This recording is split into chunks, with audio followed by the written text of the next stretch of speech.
s'en prendre à l'option de l'unification avec le Nigeria, contre ses amis et contre le Nigeria qu'il a employé comme ministre. Et il a réussi à esquiver les chocs. Jusqu'aujourd'hui, il n'a jamais changé son cœur. Il a même édité son publication qui s'appelle My Odysseys, pour jeter la lumière sur tout ce qu'il a fait dans sa vie politique.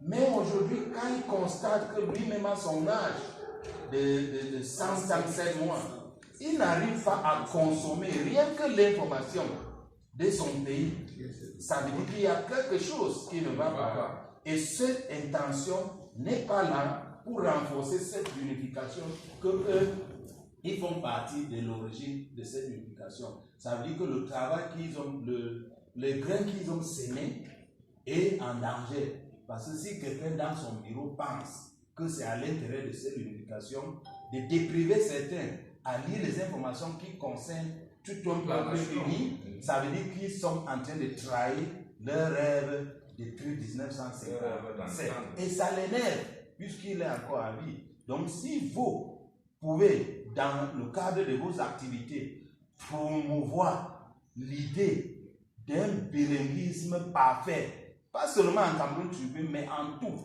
Parce qu'il y a une impression, il parle comme un vieux sage, il y a une impression qui se laisse penser qu'il y a un Camerounais majoritaire, c'est-à-dire qui parle français, il y a une langue majoritaire. Et c'est toute cette petite croyance-là qui sème cette division qu'on voit aujourd'hui, qu'on a pris des armes. Vous savez qu'au Cameroun, si vous êtes sale ou vous êtes un peu court à la tête, on dit que vous êtes un Bamenda. Ça ne nous aide pas. Ça affaiblit plutôt notre unification.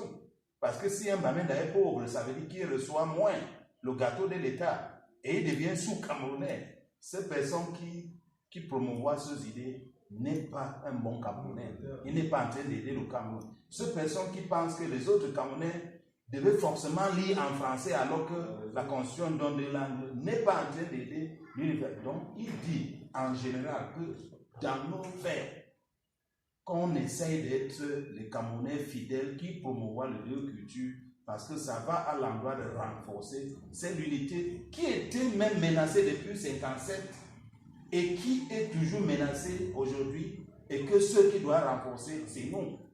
Et moi, je vois son propos très clair parce que si nous sommes là en train de vouloir, dans ce caravane, prêcher la paix, l'unité et l'indivisibilité du Cameroun, nous devons pratiquer ça en nos pensées, dans nos actions et dans nos mots. J'espère que j'ai